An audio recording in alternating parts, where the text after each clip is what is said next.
Hey, y'all. Welcome to Simple Conversations. This is KJ. Hey, and it's Alice. So pause us for a minute, grab you something to drink, come back, sit down, and be a part of this conversation. Because we have a lot to say. Welcome to Simple Conversations. So, hey, listeners, are you ready to join us? We're already in mid-conversation because we had so much to say about this topic. So join us today as we may finalize this conversation, but who knows? There could be more to be said. You may have comments and things that you'd like to share with us, your stories. Feel free to do that on our Patreon page. You can also do it through any of our social media feeds, and definitely in the comments of this podcast. Always like, follow, and subscribe so you never miss an episode. Have a great day and thanks for listening. So I have a client who willingly shared with me that she's atheist. And so she asked me a question one day, and she said, because she knows I'm a believer. You come in my salon, it's very evident that I'm a believer. Right. By the music I listen to versus to, some of the things that are on the wall. We don't always have church in there, but right. We do sometimes. But anyhow, with all of that being said, she asked me if I thought that, because, of course, the Bible was written by man. Mm-hmm. Okay. She said, have you ever thought about it was a book that was written to control man? And I said, no, I haven't at all, because I believe in it. But I also, for me, I hear from God. I have a spirit of discernment. I will no longer be controlled by religious beliefs. Mm-hmm. So then I proceeded to ask her, have you ever read any of the Bible? And so she knows a lot about the history of it and the stories, more so about the Old Testament. Mm-hmm. And so, I just really shared, the two greatest commandments of the New Testament, and told her that that's what I live by. And so, that was something that she could get behind, you know what I mean? Not really sure about, love God with all of your heart, but definitely love your neighbor. And that's, some of the questions with the topics that we've just been talking about in the hair salon is very interesting. Some people's views about, because I told her, I said, I absolutely believe that there are churches all over this world, not just the United States, where absolutely people are being manipulated and controlled. Mm-hmm. But I think that's taken the Bible out of context. I think so too. Yeah. So definitely taking Jesus out of context. Absolutely. Yeah. Absolutely. Yeah, for sure. For sure. So yeah. If we could just take Jesus more literally than we do the Bible as a whole. Do you know what I mean? Yeah. Because not none of us, there are people that are scholars. But I mean, if you don't speak the original language and you don't understand the historical context of who it was written to, why was it written, what was happening in its full entirety, we'll never get the full picture of what it's really saying. Yeah. But we can take away who Jesus was as a person and what he did. Yeah. And how he treated people. Yeah. We don't need to understand a different language for that. That's right. That's pretty clear.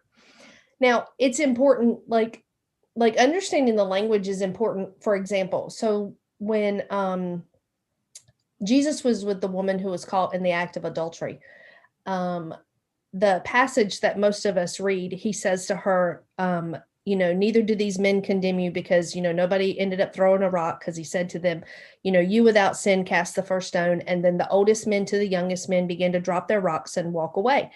And he said, what do you see? And she's like, no one is here to condemn me. And he says, okay, go and sin no more. It doesn't say that.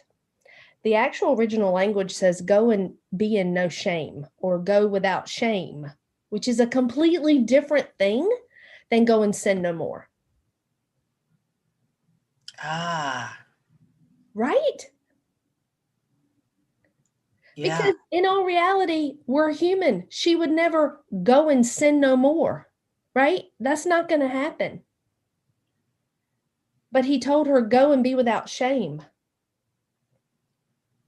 for being caught in the act of adultery. Because again, we didn't catch the man she was with. Right. Okay. Only the woman is who was drug out. Yeah. Yeah. Women are not represented fairly in the Bible. The New Testament does do a better job than the Old Testament. That's true. But I think that's why we have to look at how Jesus actually interacted with people and how he talked with people and how he loved people Yes. and he didn't shy away from women or women from other cultures or people from other cultures and he gave us stories and examples that were all about loving and treating people with respect and with equality and with compassion. Yeah. And he used examples all the time of people, different people groups that did not like each other and did not get along. That's right. And so when you talk about like the Good Samaritan story, where you had three people of religious superiority pass this guy on the side of the road and just leave him there. And then you have the person who should have hated him, they should have been enemies, who's the one who helped him, ate all of his stuff and said, if it's more than that, when I come back through, I'll make it up. Right. Okay. That could be black and white people. That could be really white people with any other culture, because white people seem to have a problem with everybody that ain't white on This some is level. true. Okay. That could be straight people and gay people, or straight people and transgender people. It could be any type of, it could be Democrats and Republicans today, like, because they're so at odds with each other. Yeah. It can be any type of people groups that are supposed to not like each other. But he set an example for us to say, stop doing that and look at your neighbor with the same humanity that you have and stop trying to put them in a box. Yeah. Just see them the way I see them, that I love them enough that I gave my life for them, just like I did you. Right. Right. So why do Yeah. we He always didn't try just to die on the elevate cross for ourselves? me. He died on the cross for yeah. For everybody. Everybody. Everybody. I don't know why we feel so much better about ourselves when we elevate ourselves above some other group of people, whoever they are. Stay at home mom versus working mom, divorced versus not divorced, or middle class versus poor, or upper class, or, oh my gosh, can we Or just listen, let's just go right on and say it. Baptists and Catholics, oh, or sure. Yeah, you know what I mean? Like, yeah, yeah. yeah, Uh-huh. yeah. Absolutely. Non-denominational and Church of God and Kojic and all the others. Yeah. Yeah. Yeah. Yeah. So So go ahead. I really have a problem when leaders of churches use their pulpit as a place of to influence others to believe the way they believe. For not for biblical matters, okay? But I'm talking about with the way people vote, whether or not people get the COVID vaccine, whether or not people even believe that COVID exists. Mm-hmm. Let's go ahead and call him what it is. Greg Locke out of Tennessee. He's one of them who's made national news. Yeah. And I'll link the article of him, one of the articles of him in our show notes as well, who has preached with great enthusiasm and charisma from his pulpit. Yes. And Great. spewed all type of hatred for the current administration, and has said that the COVID is not a virus. It's not a real thing. It's a hoax. He even had a member of his congregation die from COVID, because the person, they say, would not get the vaccine because he preached against it so much that nobody could get the vaccine in that church and tell anybody, because they would be probably, I would guess they'd be ousted. And it split a family, and probably more than that. We only know, what the news portrayed, but I think that's a blatant abuse of your position. It is. It's spiritual abuse because you're using Yes. your position and your authority as their so-called air quotes spiritual leader to govern them and tell them all kinds of falsehoods. It's emotional abuse. It is. Can you imagine? Can you Manipulative. imagine the strife that family that lost a family member due to COVID, that died of COVID, and now half of them are still at that church. And I don't know if it's half. Some of them are still at that church. Some of them have left the church because this is what he's spewing in the pulpit, yet their family member has died. We have to think logically now. Reconcile that as just even not even the family member, but just as a congregation person, like just as like how do you reconcile that in your head? It's not real, but he died of it. Do we think that like the medical people lied to us? Yes, those are stories that I have absolutely heard. Wow. Yes, that they have died, and that they have lied about the cause of death because medical facilities are getting thousands of dollars I've heard for that too. every patient that they're taking care of that's been diagnosed with COVID. Yeah, but to me, the gist of this is, if your church is splitting your family and is causing strife in your family, like that's a problem. Well, and let's back up, because again, if we're doing life together, then we're all family. So anytime you're spewing this nasty, vile hatred of stuff, whatever it is, and we've seen a lot of it over the course of the last 2 years, a lot of it politically and racially. And then we've had very loud silence as well. I say, when you talk about splitting a family, when people leave because of such differences, aren't they being split from their family too? Even if they're not biological? Yeah. Yeah. Like the last 2 places that we left, we definitely felt like we lost family. Yeah. We definitely grieved those relationships for sure. Yeah. Yeah, because you can't tell everybody your truth about why you're really leaving.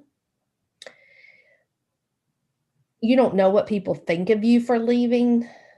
You don't know what's being said about you because you left. Like after we left the second place, somebody messaged me, sent me a text and said, "Hey, did you guys move?" And I was like, "No, we didn't move." Because the people that were in leadership never told anybody why we left. We made it very clear to them why we left.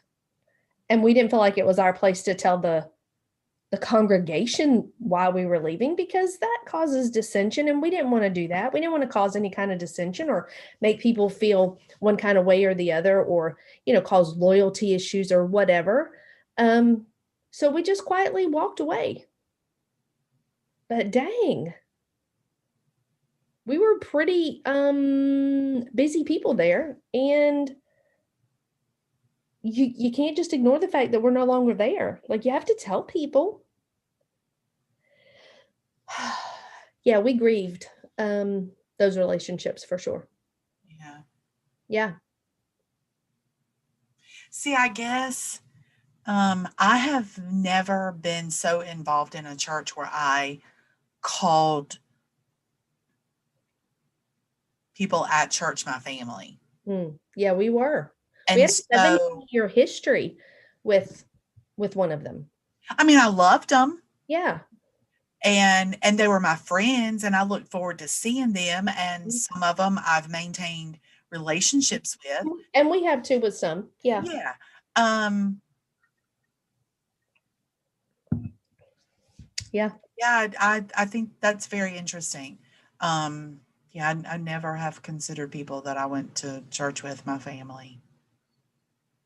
That's But something. I also keep, I don't, when you say do life together, like I don't do life with many people. That's something to dig deeper into. I just don't do life with many people. Yeah. So I'm very, yeah, cautious about who I do life with. Yeah. So if you do life with me, you should call yourself blessed. I'm blessed.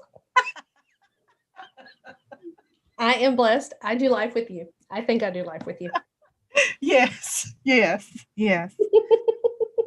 Yeah. So Then I just another insert story. myself in your life. That's what I do. Yeah.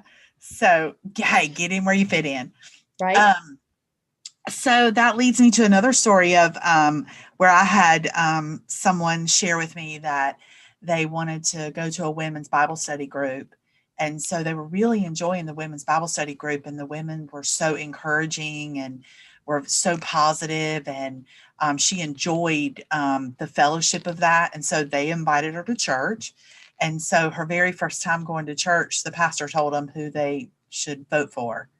Uh, And so, uh-huh, uh-huh, and that he could not stand before the congregation and not educate them and let them know about the things that he had learned. And so he just thought that it was in his best interest, as a shepherd, to share who they should vote for. And the interesting thing about it is that she considered herself to be affiliated with the same um, party, but that turned her off. well, good. Like, right. And that's exactly what I said, because that's kind of scary for me. If you go to a church and the pastor is going to tell you like who you're going to vote for, and you're probably going to vote for that person anyway, but you see through all of that. Well, why don't you just go ahead and tell me where you think I ought to do my grocery shopping and what kind of vehicle I ought to buy and, what kind of clothes I ought to wear and what restaurants I should um, patron and which ones I should not. And, just go ahead and tell me all those other things too, because I obviously am not intelligent enough to make those decisions for myself. Right. Or, I can't pray and hear from God, because why would I be able to do that as just, regular old Why person? would I have an opinion? Why would I have issues that are near and Yeah. dear to my heart where I could Mm, make a logical executive mhm, decision about who I choose to vote for? Yeah. mhm, Yeah. Very, very, very interesting. mhm, Very. mm. Yeah. Okay, so Jen Hatmaker. Let me tell you about her. So Jen Hatmaker actually, I think, did not leave the Southern Baptist Convention. I think she got kicked out. So I'm reading this article from Religion News Service, and this article is dated April of 2020. And the headline is Jen Hatmaker on her new book, The Pandemic and Why She Has No Regrets. She tells us all about it in the last book that she wrote, Fierce, Free, and Full of Fire. She tells us that, and I did a study on that during 2020 when that book came out. She said, I got to the point where I said to myself, Jen, you either get to hang on to your career as you know it, or you get to hang on to your integrity, but you can't have both. So she was talking about being part of the organization and when her values did not align with them any longer. She was being located inside a system that was still very much operating under the rules of patriarchy and misogyny. Nobody would want to admit this, but white supremacy and privilege, power differentials, where it was very clear who was right and wrong, who was in and who was out, who was included and who was excluded. So that's what she said to herself. The reward is you get to be a part of the group, you get to belong. That was it. And they said, was there loss? She said, yes. I hope I didn't gloss over that in the book. I hope I told the truth about it because the cost was high. It was incredibly punitive. it was just loss upon loss upon loss for a while, and I didn't know how I'd ever get to the bottom of it. I didn't ever know if it would end. Her book was pulled off print, her contract was canceled, and it was pulled off the shelves. And she had been excommunicated overnight from a community that she had served for, I would say, probably close to 20 years. Wow. She said, honestly, everything after that has been rebuilt in such a beautiful way. My community, my work, everything. And all of that happened because she wrote, in 2014, she wrote a blog confronting another evangelical author who had claimed that World Vision allowing LGBTQ employees signaled the collapse of Christianity, and yet they weren't concerned about the male author's words. She said, do you think there's a double standard for what men and women are allowed to say within evangelicalism, or who's allowed to be controversial? And she said, oh my gosh, of course there is. Men are in charge, specifically white men. It's such a constant state of gaslighting that you don't even know that you have permission to challenge the system that is still keeping you disenfranchised. So she went through the same things that Beth Moore did, except Beth Moore was on the offensive and quit. Jen Hatmaker was canceled. Yeah. Why? Because she was exposing something against the church. Right. And because she was affirming to the LGBTQ community and they couldn't handle it, that she would be part of their convention and because they're affirming at the same time. Yeah. I'll link her book to it, but she tells a great story in the beginning of her book, and she talks about the first time that she got asked to speak at a large church. She called it Big Church because she had always done women's conferences, right? And been a speaker for women's events, but she had never spoken on a Sunday. Here we go, Sunday. And this church was doing like a week-long thing, and they asked her to come and be one of their speakers or some kind of revival-y, whatever thing, and asked her to come and be one of her speakers. And she said, I spent a lot of money on my outfit because that mattered. I spent hours and hours. I had everything, Old Testament, New Testament. I had all the stories. I had everything in this message perfectly done. She paid for herself to get there, and they gave her $500 for coming. And she found out that the guy who came to speak after her was paid like some ridiculous amount of like $5,000 or something crazy. And when the man introduced her, actually, he said, now men, have a seat because what you're about to hear, the gist of it was, it's for your wives. And in other words, y'all can take a nap now because she's not going to have anything to say to you because she's a woman.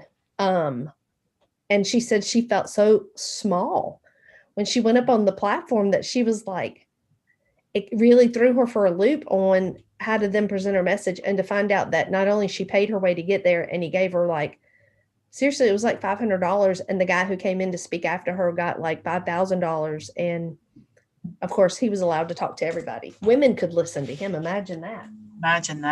They let us stay in the room. Yeah. Isn't it nice of them to let us stay in the room and be a part of the conversation? So now if you were in a corporate world, because I mean, like I have family members that have been in a corporate world where men make 10,000, 10 times the amount that the woman does. I mean, yeah.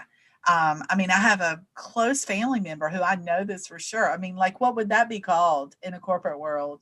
It's still misogyny. Right. Well, and you know what? Those men that are making way more money, they're never the ones asked to bring the birthday cake for the coworker either. It's always the woman who's asked to pick up the birthday cake or the cupcakes or to clean the coffee pot or to, restock the paper towels in the kitchen of the workplace. Like, I'm just saying. So true. Mm-hmm. So true. It is. It is. Wow. Look, if you're not looking for it, it's so ingrained in us that it's okay, and we don't see it until you know. So that whole woke, we're now woke. Like, I don't even know what that really means. Like, I'm gonna have to look it up on But we're woke. But I am woke, okay? I am aware when I go into a restaurant, if there are people of color there or if it's all white people. I'm aware when I go into the nail salon that all the pictures on the wall are white feet and white hands. Even when white people are not the ones who own the salon. I am aware when we go, there's a local restaurant here that has superheroes up, like all over their this little foyer space going to the bathrooms, and they're all men superheroes, even though there are some pretty amazing women superheroes. Okay. So people, we have to start taking notice of what's missing. Who is missing from the table? Are women missing from the table? Are people of color missing from the table? Are people of other genders missing from the table? Because we live in a diverse world, and it should be the diverse world making decisions That's together, right. collectively, That's collaborating together. Yeah. No one should be left out of the process because the decisions that we make affect everybody. Everybody. Yeah. And the church should look like the world. If the people making the decisions are not the people who are affected by the decisions, then they should not be the people making the decisions. That's right. That's right. If the decisions don't affect you, then you need to be more inclusive. Yeah. For sure. Yeah. For sure. So I want to add one more article that I read. Okay. So this is Bishop Jakes. Now, I have loved Bishop Jakes, T.D. Jakes, for years. I have been to his Woman Thou Art Loosed conference twice, way back in the day, probably in like, before that, let me think. Maybe like, I don't know, 99, 2000, probably before that. I don't know, I've been twice in Atlanta. It's in the Superdome. It was amazing.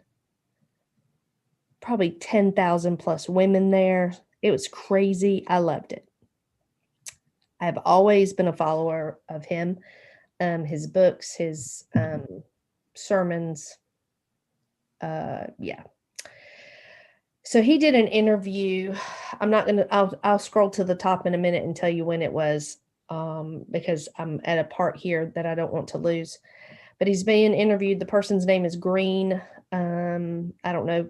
And I'll tell you in a minute. And he says to him,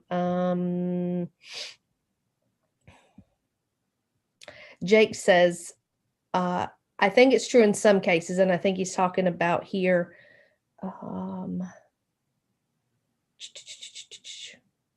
About the coronavirus and about us helping people, like what we learned over the last year of quarantine. And he said, I've met pastors who cared and have joined hands and tried to help and serve, and who were first responders in times of crisis. But by and large, it makes people uncomfortable to look at complicated problems. And the problems in underserved communities are complicated by poor education, poor access to medical care, crime, and the distance in culture. As a whole, I think white evangelicals lost sight of, and this is in quotes, what would Jesus do? Because they only define Jesus in very narrow terms. And the person doing the interview said, okay, well, you're going to have to say a little bit more about that. And Jakes says, I think that social issues define the spaces where faith and politics and society intertwine. Roe versus Wade and same gendered loving people. And he has in brackets, white evangelicals don't always put the same level of weight on the poor, the disenfranchised, or criminal justice problems. They don't see that as important. The person doing the interview said, just to be clear, I take it that theologically speaking, you might not disagree with, say, a conservative Southern Baptist pastor on abortion or same-sex marriage, but you're saying that there's a difference in emphasis. He said, yes, there's a great deal of emphasis. You're exactly right. There's a great deal of difference in emphasis. To raise the concern for the unborn above the born, to fight for the life in the womb and not in the prison or in the school systems, If life is valuable, then after the mother pushes out the baby, that life should still be valuable. Yes, ma'am. The interview is really good. And again, I'll link this in. He also talks about his relationship with Paula White, and who had been a long time speaker at his conferences, her relationship with with the previous administration, their different political views. It's really good. It's really good. Okay, so this was on newsbreak.com, and this interview was just done like 4 or 5 days ago. Yeah, 7 days ago by Emma Green. And it was posted in the Atlantic. So I'll link that one as well to our show notes. But he's always been a voice I respected. Last year, Yes. after the world blew up with racial tension again, he so not only did Elevation Church Stephen Furtick have Bishop Jakes there to talk about it again, which they had done already. They had done that after the Charlottesville attack as well. But he brought him in to talk about racial issues and the climate. Bishop Jakes also did a panel that I saw, and he had as guests all white pastors. It was Carl Lentz, Judah Smith, Stephen Furtick, Ron Carpenter. I feel like there was a fifth person. I feel like there was 5. That was very good. Judah Smith, he is of Church Home. It used to be called City Church Home in Seattle, Washington, West Coast. Great pastor. He cried like almost during the whole thing. Like he felt so wounded. And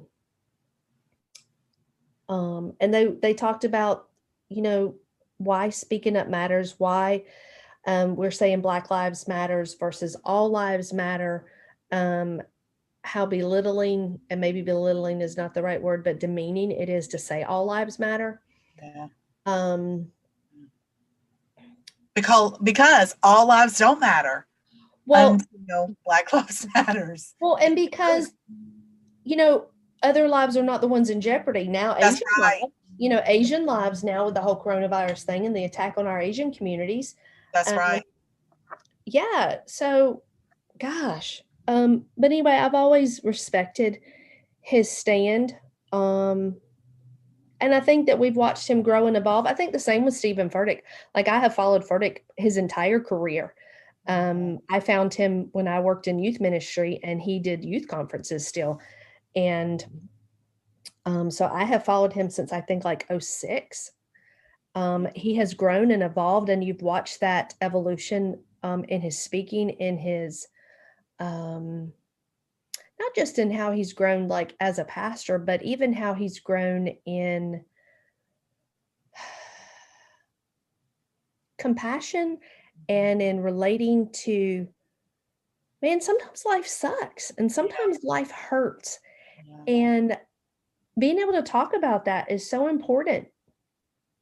And listen, not to interrupt you, but that was the first time, going back to speaking about Perry Noble, the first time I ever heard Perry Noble speak was in between his transition. Once he got an elevation sober, and then Stephen Furtick invited him back to preach, and he was sweating.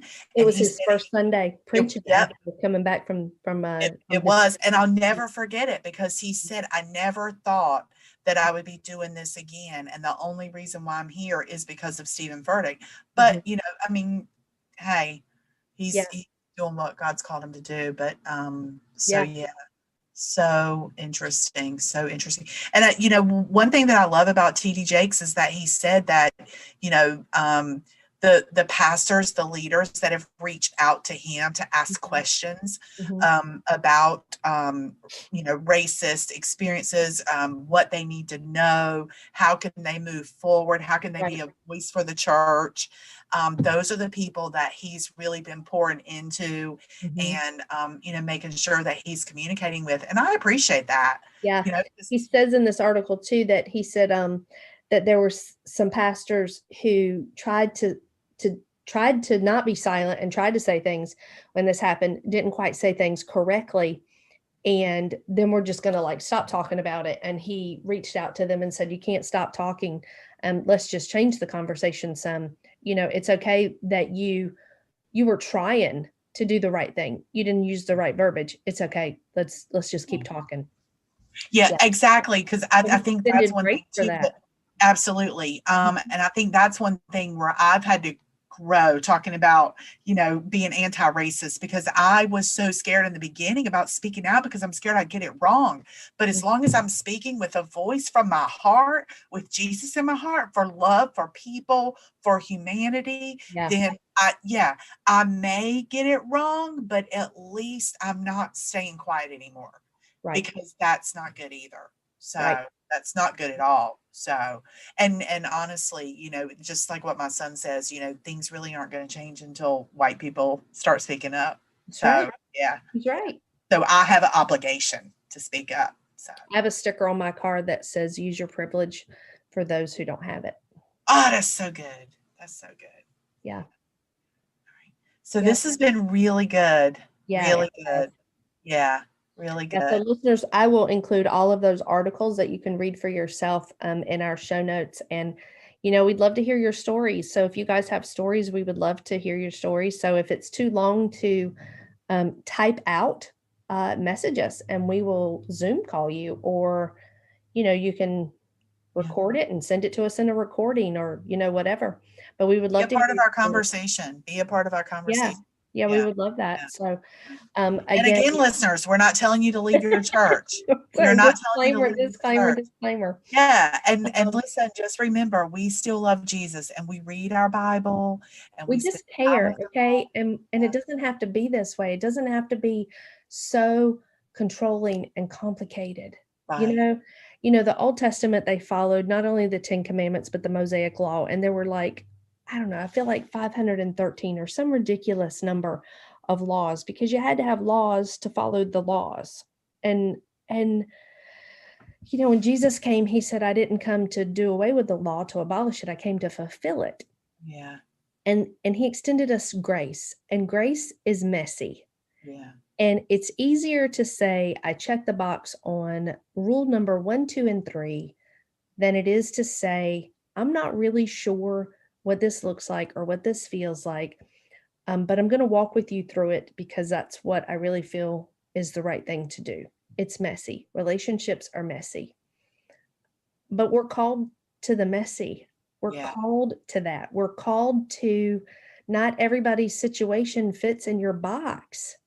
Not every person fits in your box.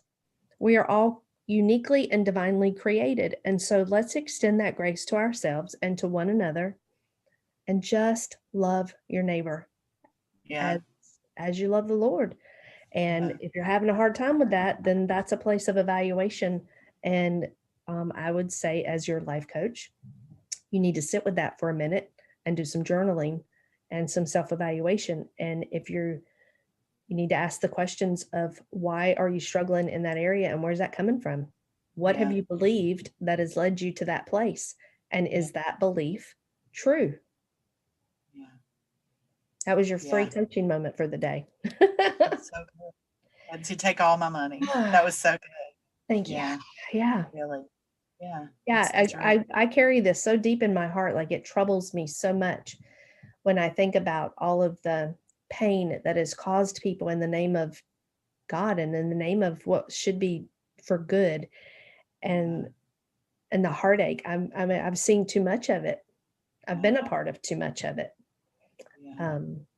I don't. And for those people that go to church on Sunday, to check off that box, if they are sitting under leadership that is not healthy, helpful, or productive, and they're blaming God for what people have done that are representing God, like that's that. I mean, it's time to call things out. It's time to expose it. If you love your church and you know that there's some shady stuff going on, like it's time to call it out, and it's time to expose it. Because until we do, like, okay, I had a conversation with someone who says you will never find a 100% healthy church because church is loaded with people.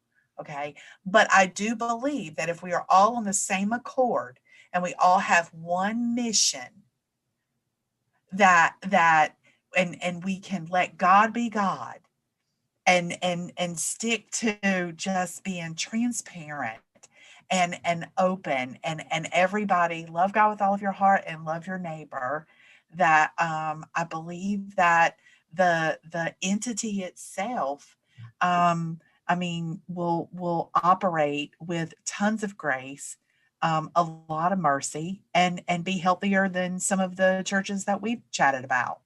Mm. I'd like to see what that looks like. Again, there's some things that we've chatted about, that we've called out and exposed, with experiences and some stories that I just don't have the answers to. Like, who would that fall on? And some of this, yeah, is just been making sure that we share these things. So if other people have experienced it, that they can say, "Oh my goodness, me too." Right. And some of it doesn't have answers, but I do believe that until the church strives to do better and operate in grace, that our neighborhoods are, you know, Yeah. yeah, Yeah. yeah, our communities are, yeah. One thing I heard was is if there's a church in your community and that community is sad and suffering, that's the church's fault. Like if the church has greener grass than the two houses on each side of it, then that's like that is a direct reflection of the church. That's interesting. It's Mm-hmm. very interesting, right? So we have a little church on our street, and when they cut their ditch bank, they also cut the two neighbors' ditch bank on both sides of them, because we have ditches in our neighborhood, and so I think, that's what that means. You know Yeah. what I mean? Yeah. Yeah, just something as simple as that. Something as simple as that. Stop complicating it. Yeah. Church doesn't need to be complicated. Jesus was not complicated. Right. Yeah. Although the religious people probably thought he was. Well, yeah, did he do most of his healings on the Sabbath when, He broke all the rules. he broke all the rules? Broke Yeah. all the rules. Yeah. He Yeah. challenged their thinking and their mindsets and their approach and all of that. Yeah. Yeah. So for you listeners who came here and you thought you were going to hear a bunch of scriptures and yeah, I did talk about a few passages though. you did. I did. You did. As a whole, If you want we scriptures, believe, buy my book, and there's a weekly devotion. Has absolutely. scriptures in There it, you go. and then there's a And devotion. listen, as a whole, we still believe in the church. Okay, as a whole. I'm Maybe gonna fight on that. I'm gonna think on that. I believe that the body is supposed to be the church. Yeah. I don't really know at this point what I think about the organized church and how it functions. I don't know what I think about it. Yeah. I think it's gotten so far away from its origins that I don't know that it's recognizable according to where it started. Okay, listeners, be a part of the conversation. Let us know. Join us. Yeah. Ask your questions. Tell us where you struggle, because then we won't feel alone. I know, right? All right, you guys have a wonderful day. Have the best day available to you. And as always, thanks for listening. Thanks for listening, y'all.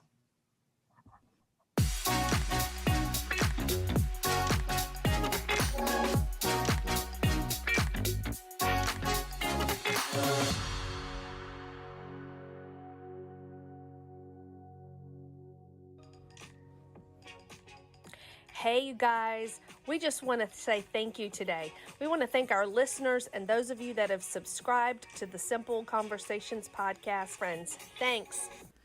Hey y'all, this is KJ from Simple Conversations Where Grace Meets Strength. Thank y'all so much for listening and tuning in. If it weren't for y'all, there would be no reason for us to do this.